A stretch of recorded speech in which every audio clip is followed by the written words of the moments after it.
Hey everybody, it's Nathaniel Avila reporting from I'm reporting from Texoma right now, and I'm here with Giant Glasses Ruby. I love my giant glasses. And They make me look smart. okay, the bigger the glasses, the smarter you are. Yeah. Okay, and she's from this other podcast or something. I don't know.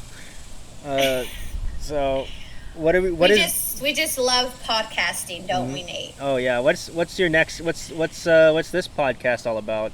So this is like a podcast that I'm gonna hold dear to my heart because in this podcast we're gonna explore the individual history of all the peoples who are now here in the United States, which we know that's a lot, right? Mm. So we're going to be able to dive into the rich history and uncover things that maybe a lot of people don't know about. And I feel like this is very important. Not just important in the way that it's good to know, things that we didn't know, but it's also good to know so that we can fix things and that we don't repeat the same mistakes.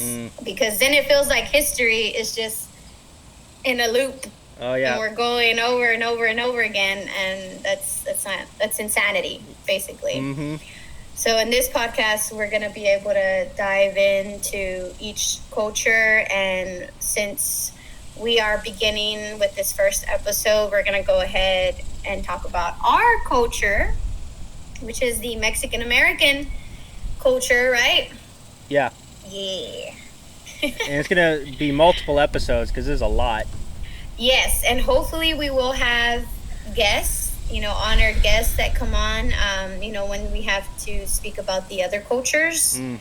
The one that I'm the most excited about is the Native American culture, so that will probably be next up after this one. Uh-huh. All right, Yeah. so Ruby's gonna So, yeah. take it over with the very, very beginning, starting with Pre-Columbian Mesoamerica. Right. So Mexico, first of all, has a very rich history that spans more than 10,000 years, right? So we start out with 8,000 BC, which I have a serious question about that because I don't understand why we still use AD and BC. What do you Because mean? that's been used since the beginning of time, I guess, but that's really referencing the Bible. Yeah, and it's Jesus before. Christ. Yeah, but they changed it in the scientific world. They changed it to BCE, meaning before Common Era, and CE, Okay. meaning Common Era. But they're equal. They're exactly the same. Because I know that they did it back then because that was their way to pinpoint stuff, right? Yeah. Because that was the main religion, I guess, back then, but that's only one religion, so it's kind of weird for everyone to use that term, right? Yeah. The But, one that we do alright. is the scientific one, because in other religions, I know in the Jewish calendar it's 57 something or other, and in the Muslim calendar it's the 1400s. Well, hopefully we'll get some more information on that when we have a Jewish guest. Mm-hmm. Or a Muslim guest, so that'd be cool. Mm-hmm. But yeah, so we're starting with 8,000 BC. So this is the post-Ice Age period, right? This is when all the Ice Age started melting and, nature started, blossoming again. So we have the cultivation beginning and the first villages of Mesoamerica, including Mexico and Central America during that time. In 1500 BC, we have the first major Mesoamerican civilizations, which are the Olmecs. So the Olmecs were the ones that started it all, for Mexico. They were the early villages beginning in the southern region. Their crops included corn, maize, beans, chili peppers, and cotton. Have I you didn't even know that. Cotton? Yeah, cotton. What do you think they made their clothes out of? Animal skin? Yeah. So Everybody else did. did you watch? Have you ever seen an Olmec head? No. I have. They have a couple in San Antonio. Really? Mm-hmm. That's interesting. I'd like to see that. A head, like, what do you mean, like? It's like a it's a sculpture. The Olmecs are known for having like these big sculptures of a head, of like an Olmec person head. Oh, you know what? I had heard of that because like it was kind of similar to the heads on Easter Island. Yeah. Right? Yeah. Yeah. Okay. So so these were the Olmecs. Now that you get into that, this was also the period, the 1500 BC, when pottery, fine art, graphic symbols, and everything were used to record Olmec history. This is also when large cities like San Lorenzo and La Venta were established. Okay.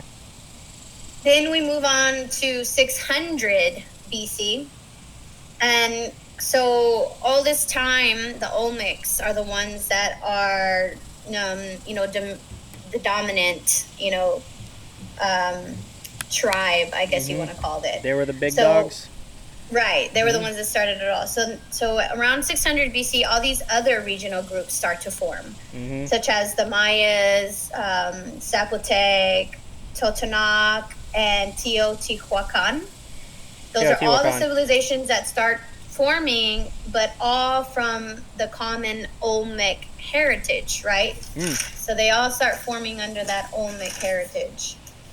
But in 250, so this is after BC, 250, the Mayan civilization becomes the most dominant of those areas because the Mayans excelled at pottery, hieroglyph writing, calendar making, and mathematics. So I guess you would say that they were like the smartest or the smarter of all the groups, right? Ooh, math. Math is no good, no bueno. I encourage anybody who's watching this right now to go look into the Mayan civilization because I feel like they're huge next to the Aztecs, right? But the Mayans were like really huge because they're so smart. Like nobody knew that the knowledge that they had back then, was so grand, so that's why it's kind of like a mystery as to why the Mayan civilization just disappeared, right? Because there's also several theories about that. Yeah. So and I know look that up. I know that people in the early 2010s really had a spotlight on the Mayans, mainly because of the calendar thing. They were saying that the world was going to end. Yeah, and they're like, the Mayans, they're like big brain, man, so they must be right, and that kind of thing.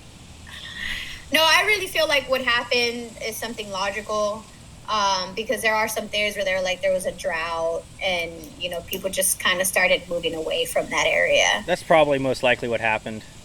Yeah. They just joined other tribes. Yeah, so that is the most logical thing that I believe. But I mean, like I said, there's several theories out there, so you can go look up and see what you think about that. Then after 250, we have 600, the year 600 in Mesoamerica. And this is when it starts getting really ugly because this is when the upstart states begin to compete for power. And the Toltec, who migrated from north of Teotihuacan, become the most successful in that because they had these powerful armies that they used to subjugate the neighboring societies. So this is basically the mark of the beginning of militarism in Mesoamerica. Right. Because these Toltec used their armies. So after 600 and this conflict starts, it also leads into more conflict during the year 900 to 1200. So over the next 300 years, there's a bunch of like internal conflicts and things like that between themselves, between the neighboring tribes, and also new invaders, that come in. So remember that the Toltecs are in charge now, right? And so there's neighboring cities that don't like that, and then there's also new invaders that come to weaken the Toltec civilization. So by the end of 1200, the year 1200, the Toltecs are actually vanquished by the Chichimecha. I think that's how you say that. Chichimecha, which basically is a collection of a bunch of tribes. They say that they're of undetermined origin. So I feel like the Chichimecha just basically like grabbed whoever was against the Toltecs and was like, hey, we're going to go over here and take over. And everybody that wanted to join in could join in, I guess. Okay, so the way it went was Mayans were top dog. Then Mayans disappeared. And then the Toltecs came in. And now they're top dogs. And now the Chichen Itza came in and then took over. They took over the great Toltec cities as their own, yes. Okay. So now we have 1325. And we have the Chichimecha tribe of the Mexica. But they're more commonly known as the Aztecs. So I guess a lot of people don't really know that the Aztecs were actually the Chichimecha tribe. Okay. So before they were Aztecs, they were all scattered from all over the place, and they all came together to just be known as the Aztecs, right? They have this like long migration that they have from moving from the northern to the Central Valley, because I don't know if a lot of people know this, but like Mexico City is like in the middle of all of Mexico right now. It's the actual capital of Mexico because that's where like a lot of things originated, like in the center. They said that they were following the prophecy of one of their gods until they found a settlement, which is Tenochtitlan. Teotihuacan. Yeah. Teotihuacan. Yeah, I know that I know it was that they had to walk around until they saw an eagle eating a snake on a cactus. Yes. Yeah. And that's actually the same symbol that they use on the Mexican flag today. Yeah. So by the early 15th century, the Aztecs had their first emperor, and they had a three-way alliance with the city-states of Texcoco and Tlatelolco. I don't know how you say that, but it's now Tacuba. So they all like had a established alliance saying that they were going to have joint control over the region, right? So then comes 1428, and the mighty Aztecs conquer their chief rivals in the city of Azcapotzalco. And they're the new like dominant force in central Mexico. So now the Aztecs have control of like way more, right? So the Aztecs rule over for some time, and they developed social, political, religious, and commercial organizations with an economy driven by markets from all the other cities around them. They also had like 50,000 people that would visit on major market days. Early forms of currency include cocoa beans and lintz of woven cloth. I wish that currency was like that today, huh? That it was just like just pieces of cloth. Yeah. I guess. It'd be so easy for everybody. I guess I just wish we could go back to the times of like borrowing and bartering and sharing and stuff like that. I know. I don't know. Yeah, the reason why we have like dollar bills now is because now it's like back then it was like people would just write IOUs on it. Be like, okay, here's the thing. This represents that the I thing. owe you. Yeah, and then now that piece of paper eventually just becomes valued because we in turn give it value. And it says like, hey, this is worth this because it's connected to that. And because the dollar bills that we have today are just much smaller. Yeah, well, the dollar much smaller. Yeah, the dollar bills that we have aren't money. It represents money. It represents a value. Yeah, it represents a value. Yeah.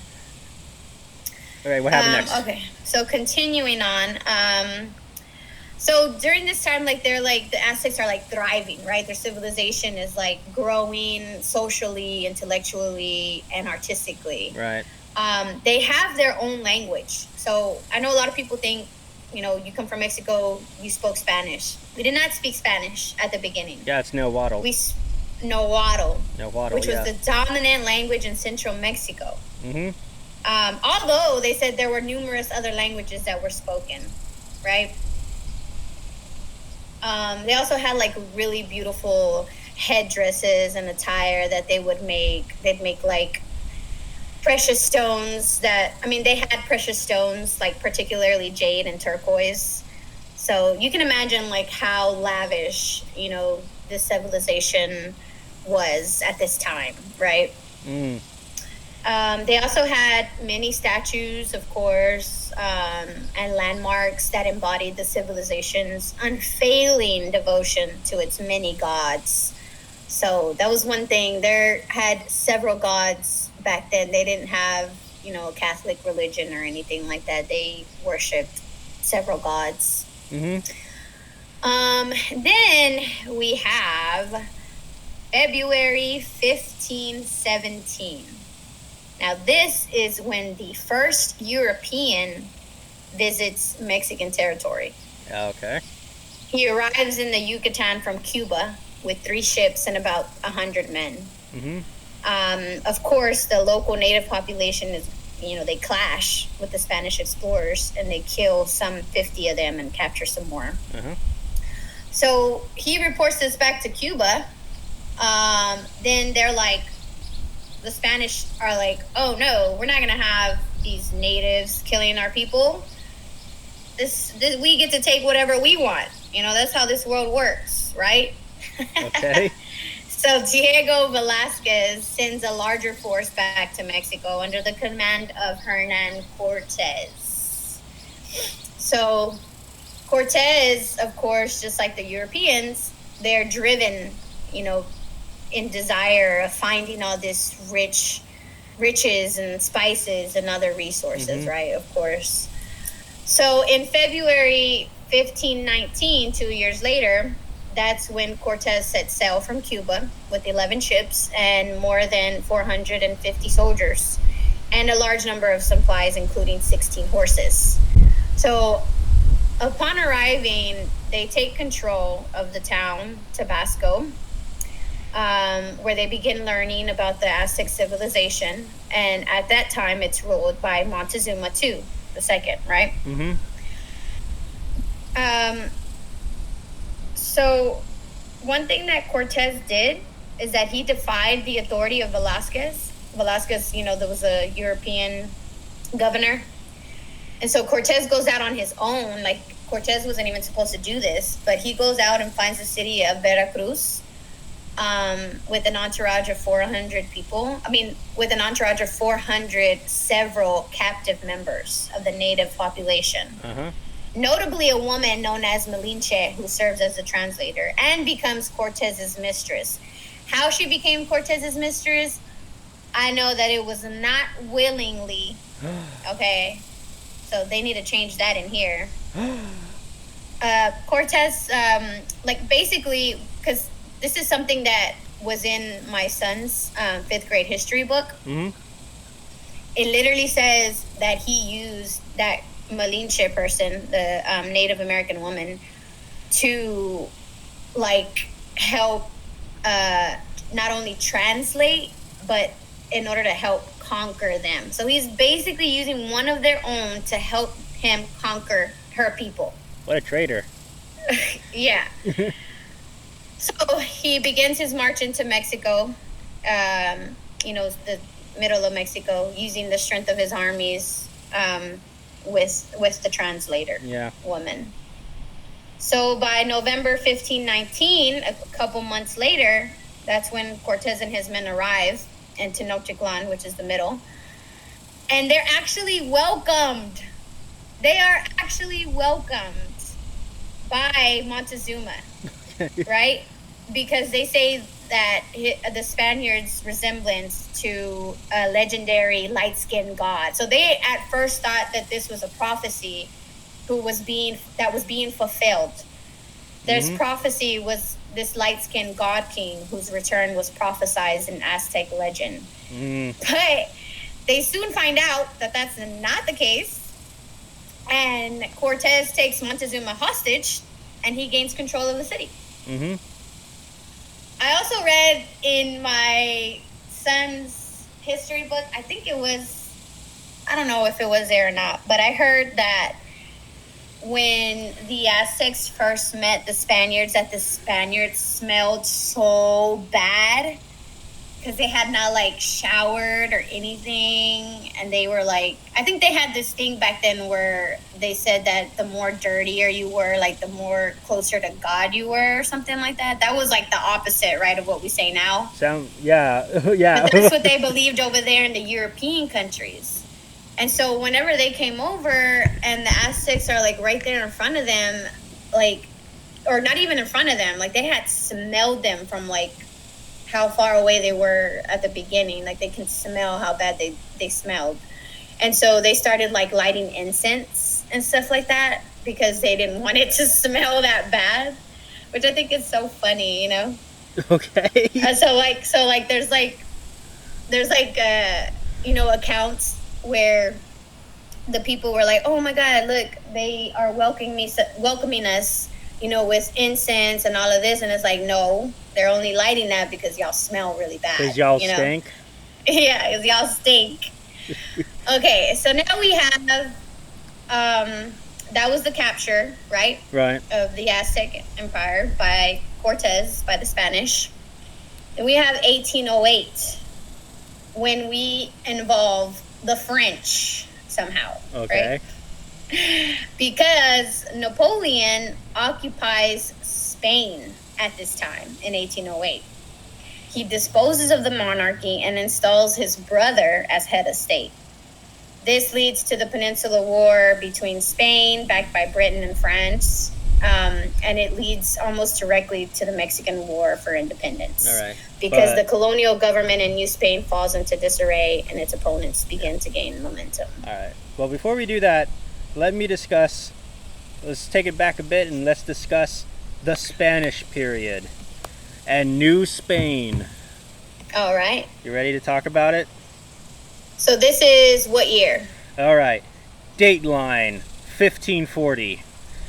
Spanish entry into what is now the United States Southwest. So when Francisco Velázquez de Coronado, his 230 Spanish soldiers, 800 indigenous Mexicans, and 3 women marched into the Rio Grande Valley. So soon after, Juan Rodriguez Cabrillo led his first expedition into Alta California into 1542, when he landed in modern-day Santa Barbara. So there are reports that the explorer Marcos de Niza entered Arizona in 1539, but scholars have cast doubt in this fabled exploration for the 7 cities of gold. So yeah. So 7 cities of gold. That's what they talked about finding in Mexico. That's why so many conquistadors were interested in it, right? Right. So they were like they're expanding from Mexico. Now they're going into modern day America, or not modern day America. Yeah, present day America. Right, because their Aztec Empire takeover happened in 1521. Yeah. And so in between this time and the Peninsular War, this is happening, what you're talking about. Right. So they go into further up. Right. So a full-scale... Because there's just no satisfying this Spaniard, lust for gold and riches. Oh yeah, the Spanish had, like, the conquistadors at least had a motto, and the motto was 3 things: God, glory, and gold. The 3 G's. Sheesh. Okay.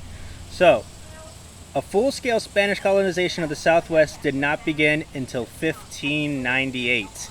So when the Spanish government, under pressure from the Catholic Church to Christianize the Coahuiltecan peoples of the Rio Grande Valley, selected Juan Oñate to cross the Rio Grande and establish a permanent settlement in San Juan Pueblo near present-day Española.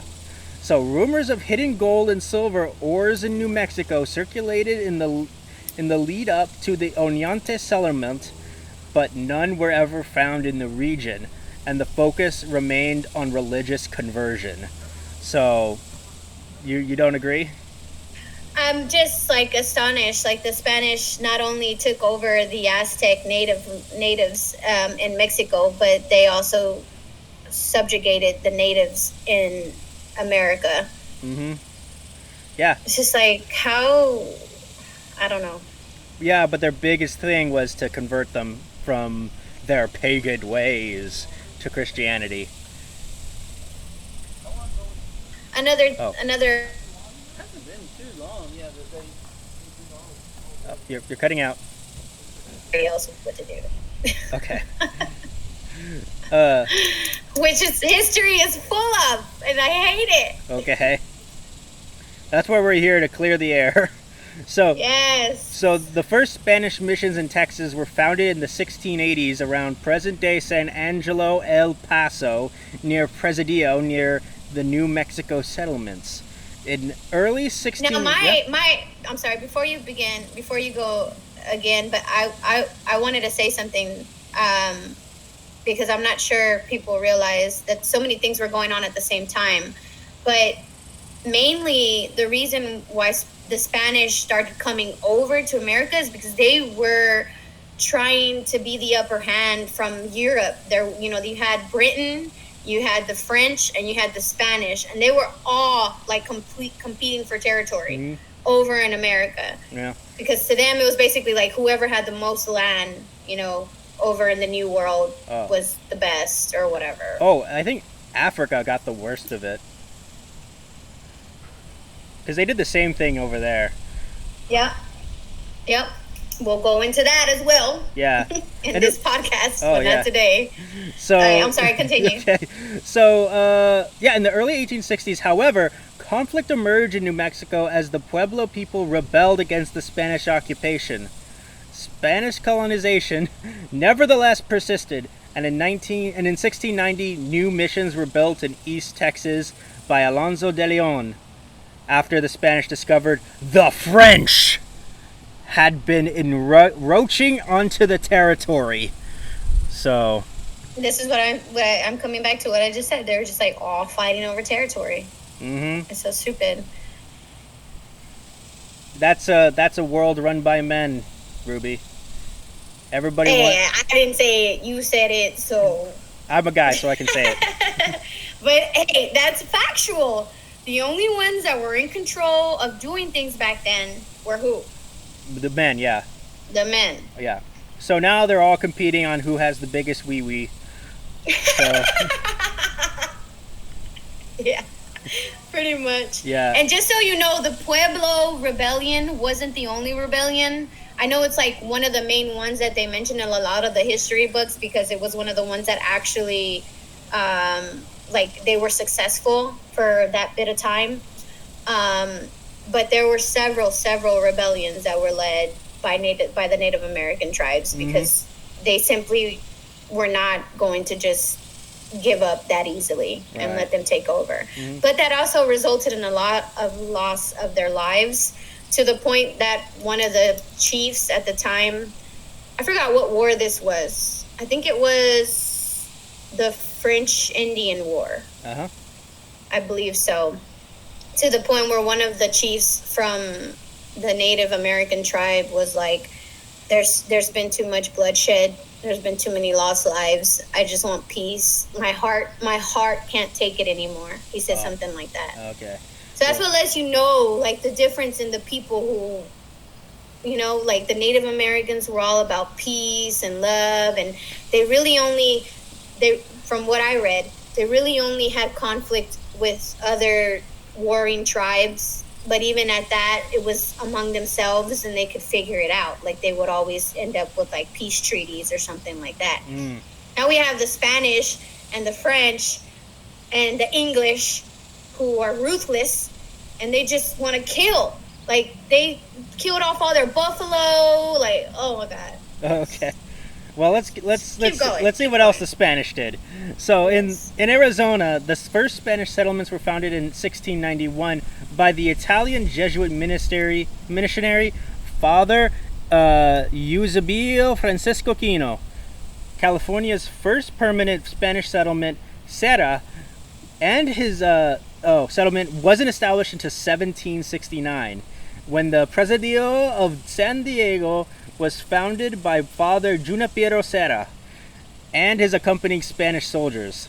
This marked the beginning of the mission system, an era famous for its brutality toward its indigenous peoples.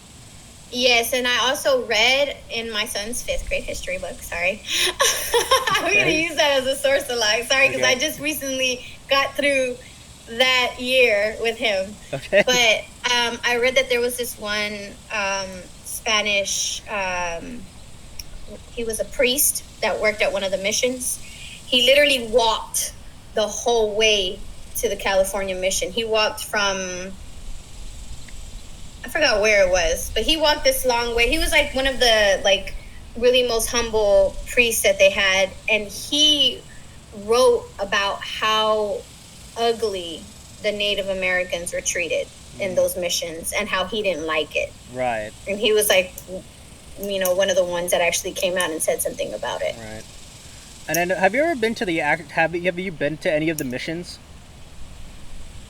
I haven't. I know that there are a few that are still up, but I have not. I mean, I'm just not. I don't agree with that whole thing to begin with. So. I mean, it has to be up for history's sake. Yeah, it's history, but it's like also history with like those Confederate fucking statues, you know? Well, yeah, but these were like actual like places. You can't really. Yeah, exactly. Yeah. Like I've been. I would like to. I really would like to, just for the sake of history. Yeah. But I haven't. There's a place called the Mission Trail in San Antonio, where it has like 5 of the missions, and I have been to all 5 of them. Really? Mm-hmm. How was that experience? It was very interesting. I see the churches. The churches are very like beautifully made, but they showed us like the differences between like the Native American quarters and the Spanish quarters. So. Which was very significant. Oh yeah. Right. Uh-huh. Yeah. So let's go into the Mexican period. The Mexicans. So. What year are you in? Date. Oh wait, no, I haven't. I'm not done yet. Okay. So, the Spanish period. It ended in 1821 with the signing of the Treaty of Cordoba, which officially ended the Mexican War of Independence. Oh, okay. So then I had my year, like 1808 and 1810. Mm-hmm. I also had 1814. So 1808, like I said, it was when the French occupied Spain. Mm-hmm. And then there was the Peninsula War that happened because Spain was backed by Britain and France. It was between Spain and France, basically, that they were fighting. Right. And then this led to the Mexican War for independence because they were like, we don't want Spanish to rule us, you know? Mm-hmm. And in September 16, 1810, Father Manuel Hidalgo, which was a priest in a small village of Dolores, that's when he issued his famous call for Mexican independence. Oh yeah. So it was the father. Cinco de It was Mayo. a priest called El Grito de Dolores. Mm-hmm. That's what set off the revolutionary action by thousands of natives and mestizos. So who were the mestizos? There are people who are half Mexican, half white. Yes. Mm-hmm. So they all banded together to capture Guanajuato, which was one of the major cities in Mexico City. Mm-hmm. And despite, though, its initial success, the rebellion, it lost steam and it was defeated quickly. The priest was captured and killed in Chihuahua in 1811. So in Mexico, though, September 16th, 1810, not 1810, but September 16th is still celebrated as Mexico's Independence Day. Yeah, it's like their version of the 4th of July. Right. Mm-hmm. And then in 1814, we have another priest. Wow, these priests are really gutsy, huh? Yeah, put some respect on the name. Right. Miss He succeeds Hidalgo, the one that I previously mentioned, who got killed. And he is the new leader of Mexico's independence movement, and he proclaims a Mexican republic. Again, he's defeated by the royalist forces of the Mestizo general, and the revolutionary banner passes to Vicente Guerrero. So it was two priests at the beginning, and then Vicente Guerrero, who led the rest of the way for Mexicans' independence. Okay, so I'm at 1821, but where are you at? I'm going to start at 1821. Okay, so then let me just say this real quick. In Mexico in 1821, after their revolt in Spain, there becomes a new era of liberal, reform. There are conservative Mexican leaders who begin plans to end the system that separates their country from the motherland. Let's see. So Mexico would become an independent country, ruled as a limited monarchy, with the Roman Catholic Church as the official state church, and equal rights and upper class status for the Spanish and Mestizo populations, as opposed to the majority of the population, which was Native American or African descent. Right.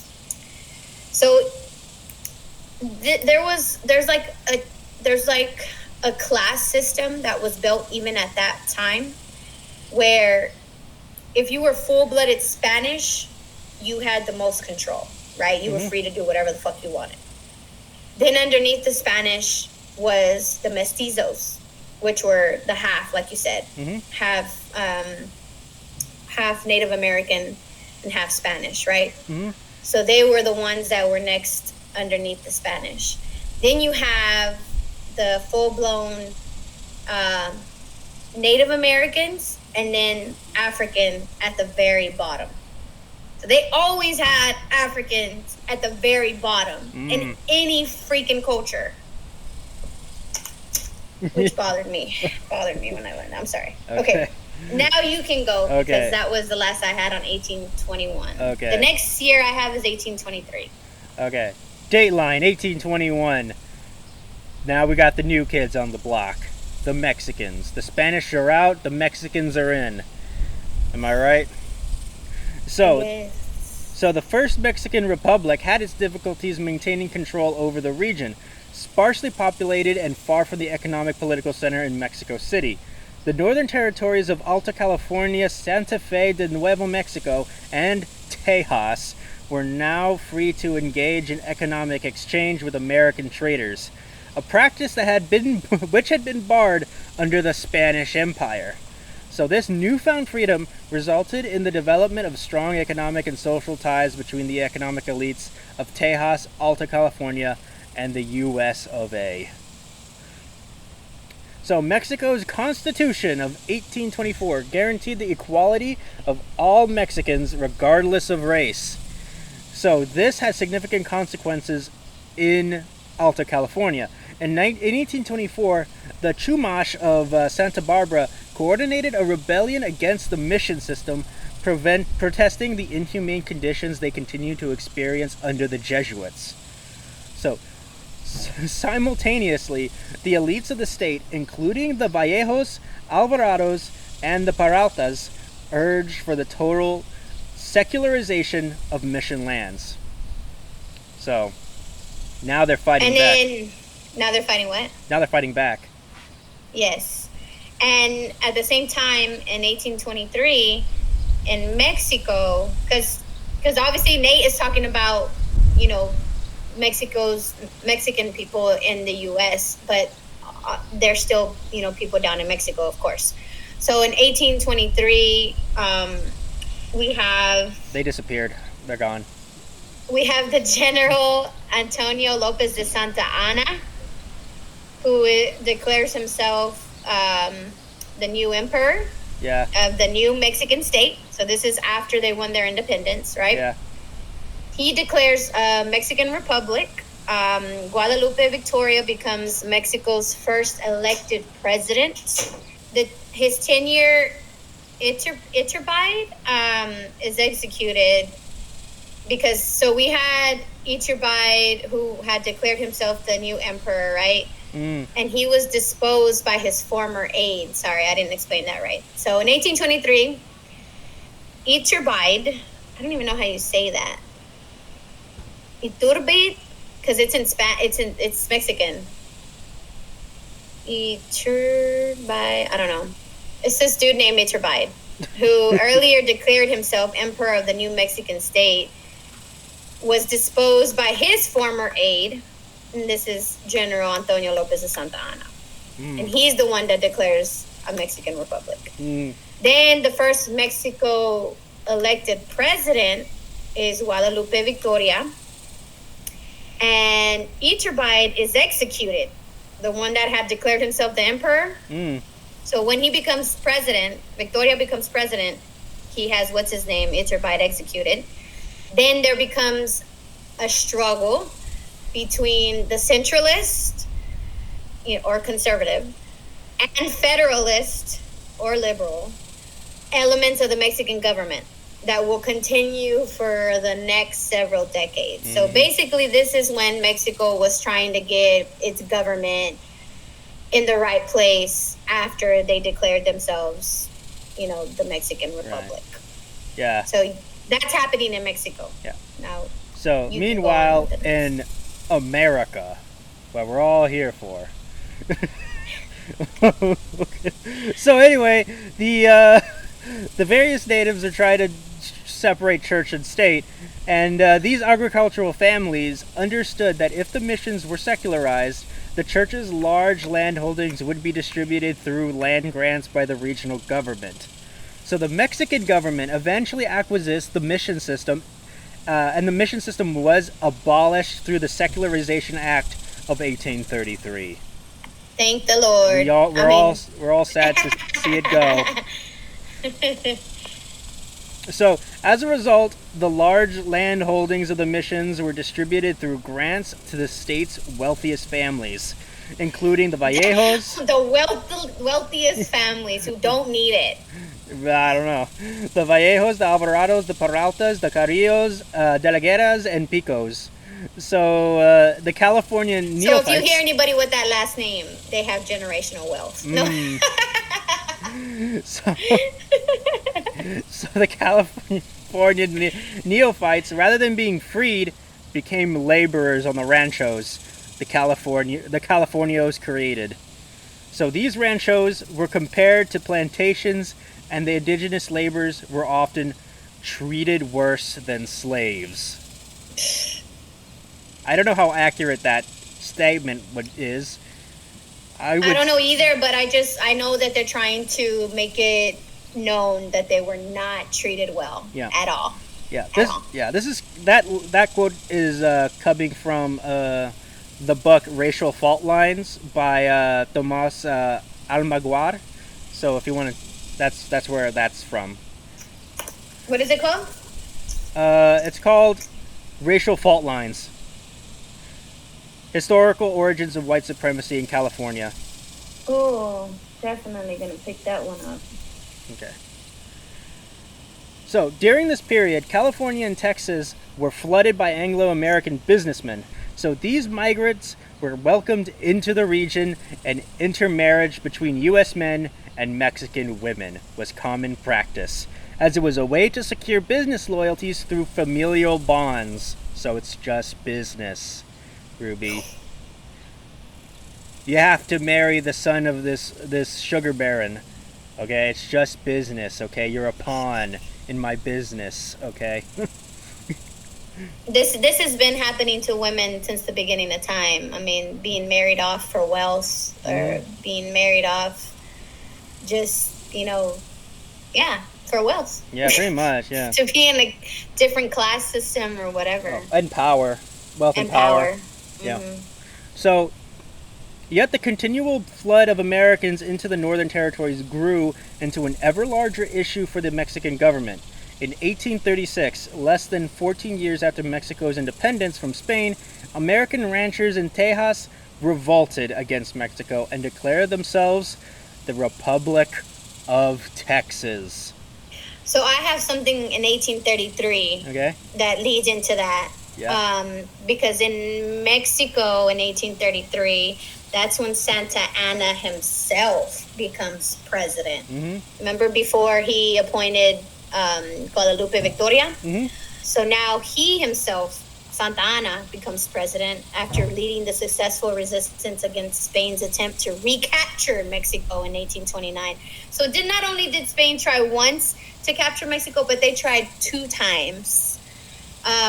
His strong centralist policies encouraged the increasing ire of residents in Texas. So this was Santa Anna's doing, is to increase residents in Texas. Then still part of Mexico, who declared their independence in 1836. After attempting to, settle the rebellion in Texas, Mm-hmm. Santa Anna's forces, we all know, are captured and led by Sam Houston at the Battle of San Jacinto in 1836. Mm-hmm. So he also resigns power. Santa Anna resigns power by 1844. But yeah, so that was happening in Mexico in 1833. So we see why there was so many residents in Texas who still wanted that to be a part of Mexico because of Santa Anna's encouragement to have more people in Texas. Right. Now, I have 1846, but that is already taken place in the U.S., so I don't know if you want to take that. Yeah. So This is about the dispute over Texas. So this is what's going on. So the Mexican president Santa Anna led an army down the filibusteros, but after initial victories at the Alamo and the Golad, Santa Anna's army surrendered defeat in April 21st, 1836, as Ruby said. So the Republic of Texas was never recognized as a sovereign state by the government of Mexico, which refused to recognize the treaties signed by Santa Anna, as he was a hostage when he signed them. And at the same time, you have people fighting over Texas, right? Like you have Texas wanting to become its own republic because there's some people that don't want Texas to be a part of the United States. And then there's some people who want Texas to remain Mexico. And then you have the third type of person who just wants Texas to be its own republic, and that's it. Right. So there's like all those conflicts going around within Texas. Right. So in the new Republic of Texas, Tejanos face severe educational and economic discrimination. Meanwhile, Mexico struggled to maintain its hold on political stability following the rebellion in Texas. In fact, the nation went through 18 presidential administrations from 1836 to 1845. So in the course of 9 years. Yeah. I'm telling you, they could not get their government in order. Like, they were really, really, like... That explains a lot, you know? Mm-hmm. So in 1845, newly elected president James K. Polk, aware of the lingering instability in Mexico, was eager to expand the United States to the Pacific Ocean. Propositioned Mexico to purchase Alta California and Santa Fe de Nuevo Mexico. The offer was flatly rejected by the Mexican government. So Polk responded by moving U.S. troops led by Zachary Taylor into the Nueces Strip to provoke the Mexican army into attacking the U.S. in order to get Congress to declare war. So they're like, he's like, can I buy this off of you? And they're like, no. And then he's like, okay, I'll just take it. Yeah. Which is what they used to do all the time back then. Mm-hmm. So back then it was all about who had the bigger army and who had the strongest army and all the military equipment, because that meant you could literally just take over whatever territory you wanted. Oh yeah. So that's what they did back then in history. It was just win or take all. Yeah, and that's what we're gonna do. We're just gonna compete for power and territory. Yeah. So right now America and Mexico is like, hey, Mexico, take off your pants right now, get the ruler. We're measuring right now. Yeah. So Taylor set up a camp and then in a disputed border territory and refused to leave. Even after repeated warnings from the Mexican government, After several skirmishes in the disputed zone, the U.S. Congress declared war on May 13th, 1846. And again, the U.S. just ends up looking like a bully again. So that's where we'll end it today. Next time we'll talk about the Mexican-American War, which is the war that was declared. Yeah. And get into the good stuff. Yeah. And then if we have time, we'll get into the early American period. So okay. That will be it for now. That was our little segment on the beginning of Mexico, Mesoamerica, and the beginning of Mexicans entering U.S. Unwillingly, I might add. We were not supposed to be there. They brought us over, so yeah. Yeah. So yeah, we talked about the Pre-Columbian Era. We talked about the Spanish Era and the Mexican Era. So yeah, we're feeling pretty good, and we'll continue on with the next bit, and we'll talk to you guys later. Bye. To be continued. Be continued. Bye. Thank you for listening to a Vision podcast, home of wacky talkies, The Kingdom, Evil Exists, and many more.